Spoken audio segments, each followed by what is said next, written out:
Miidiyaan hawaasa guddichi Facebook waraan bilisummaa Oromoo fi qabiyyee isleellisan Facebook irraa haaquu addaatti BBCf mirkaneesse. Dhaabbatni Facebook waraan bilisummaa Oromoo taree dhaabbilee fi namoota hamoo waan galchee fi guutummaatti Facebookitti fayyadamuu akka hin dandeenye uguruu hima. WBO'n Facebook dhorkamuun maal jechuu? Elias Mulugeeta gabaas qaba. Dhaabbanni Facebook waraana bilisummaa Oromoo pilaatfoormii koorraa ugureera jechuun maqaa WBO yookaan kanneen jaarmicha bakka bu'aniin fuulli banamu yookaan banamee jiru ni haqama, kan banamuuf jiraatus hayyama in argatu jechuudha. Qabiyyeewwan namoota biraan maxxanfaman garee kanaaf deeggarsa kennu yookaan hokkora gareen kun uumu leellisu jedhaman ni haqamu. Facebook murtee kanarra gahuun dura ogeeyyii dhimmichatti dhiyeenya qaban waliin mari'atee sirna jiru tokko tokkoon akka hordofu dubbii himaan dhaabbatichaa ibseera. Murtee Facebook kana ilaalchisee yaada qaban akka ibsan BBC'n dubbii himaa waraana bilisummaa Oromoo Odaa Tarbii dubbisee murtee kana quba akka qaban himaniiru.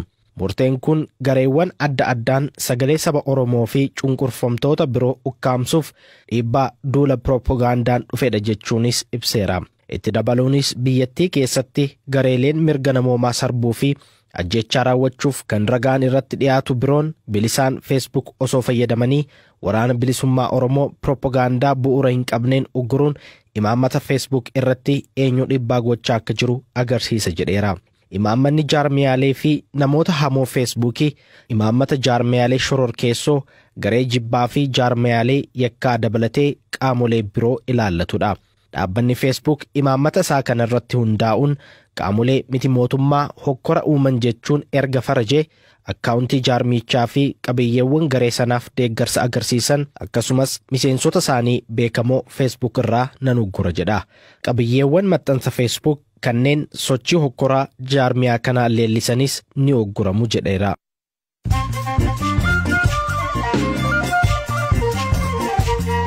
Dhaggeeffattoonni Amooduu gabaabaa addunyaa isaan dhageessisaa jalqabaanii keenyatti barataan gan 17 aduu dhokateeman barumsa shamarranii seenuu qabamee reebichi gaa'inii lubbuun isa dabru poolisiin ibsa.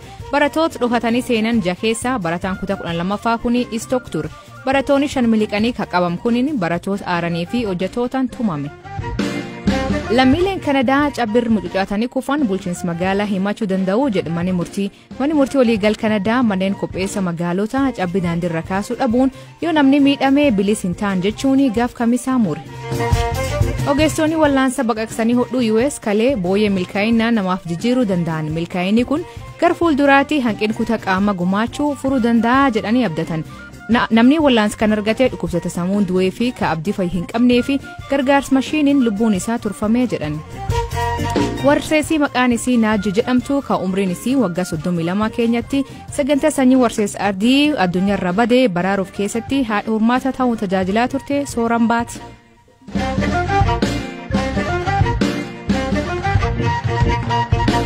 Pooliyoonii naannoo Oromiyaa dabalatee bakkeewwan biraa Itoophiyaa keessatti argamu hordofee duulii tallaalii pooliyoo irraa eegaluu himan. Hooganaan itaanaa biiroo fayyaa Oromiyaa obbo Darajaa Abdannaa bara 2019 irraa kaasee haga waxabajjii jibar kana daa'imman 61 pooliyoon qabamu iskeessa 40 naannoo Oromiyaa irraa hima. Itoophiyaan bara 2017 pooliyoo irraa bilis jedhamte turte. Ta'am deebitsuun goskamii bakki inni argame eessfaa jedhe gaafadhe. Arsii lixaa keessatti argameeraanii kana jalqabamanii kan inni argamettidha.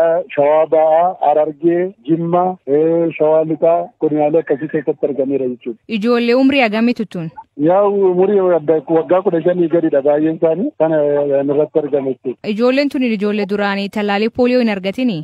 Talaalli kan argatee jira kan hin argatinis jira. Manatti fa'aa kan dhalatan ijoolleen baay'een sagantaa idilee keessattis kan hin dhufiin hafan fa'aan jiraatu kana wajjin wal qabata. Itoophiyaan asiin dura